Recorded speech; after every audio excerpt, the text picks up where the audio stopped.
Monsieur le Président, chers collègues, nous nous retrouvons aujourd'hui pour examiner votre budget supplémentaire. Il ne sera pas de nature à transcender ce qui a été voté lors du budget primitif, car il est vrai, il ne représente que 0,6% de celui-ci.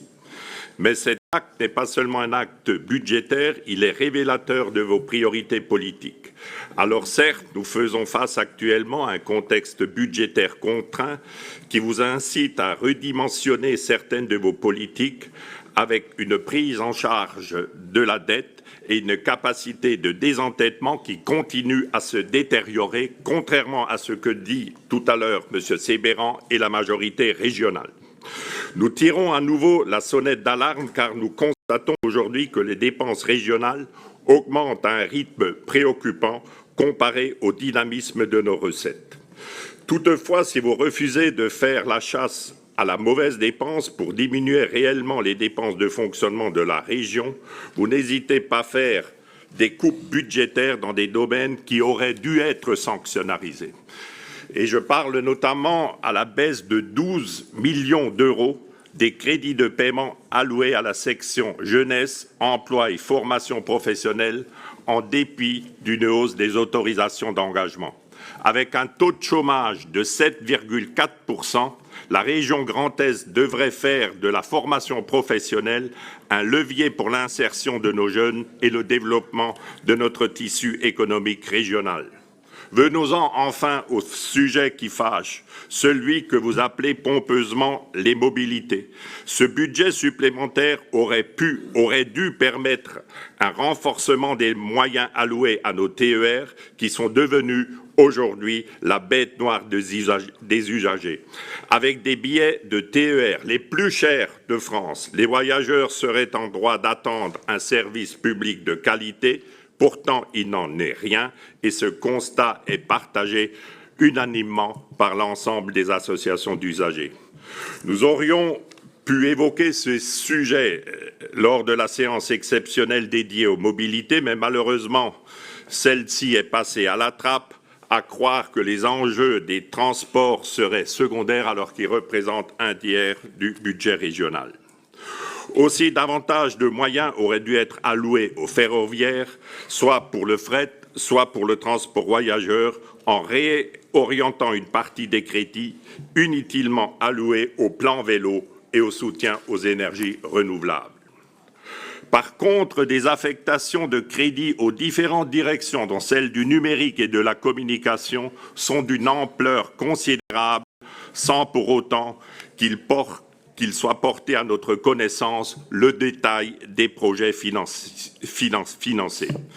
Si vous faites subir une cure d'austérité à de nombreuses politiques publiques, la communication n'en fera pas partie, sans surprise, avec une affectation complémentaire de 480 000 €.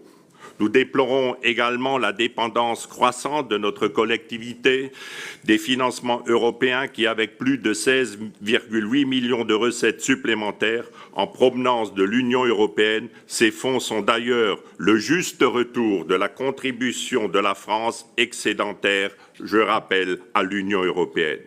Un autre enjeu ne reçoit, à notre sens, pas l'attention qu'il mérite. Je pense à la fraction territoriale qui n'a de cesse de s'accroître. Vous auriez pu utiliser ce vecteur budgétaire pour amplifier le soutien à nos territoires qui sont abandonnés.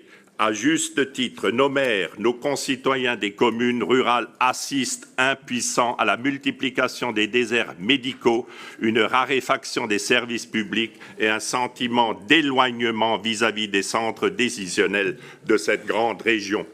Ce budget ne redonne en rien du pouvoir d'achat à nos concitoyens.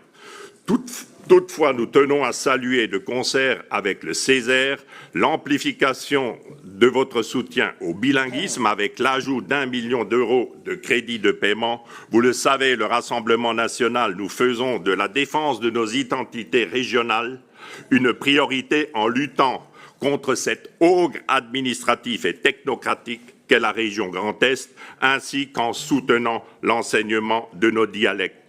Cet attachement à notre identité régionale dépasse les clivages partisans et j'en veux évidemment pour preuve le sondage IFOP commandé par le club Perspective Alsacienne, qui montre une fois de plus que plus de 60% des Alsaciens souhaitent évidemment un retour de l'Alsace à une région de plein d'exercice. En définitive, ce budget supplémentaire n'est pas, à notre sens, satisfaisant et ne prend pas en compte les attentes du terrain et ne tire pas les leçons des crises que nous traversons. C'est un budget qui s'inscrit dans la continuité de votre gestion technocratique déconnectée, là où nous défendons un budget de rupture. Pour toutes ces raisons, nous voterons évidemment contre ce budget supplémentaire qui est emblématique des lacunes de la gestion Leroy. Merci.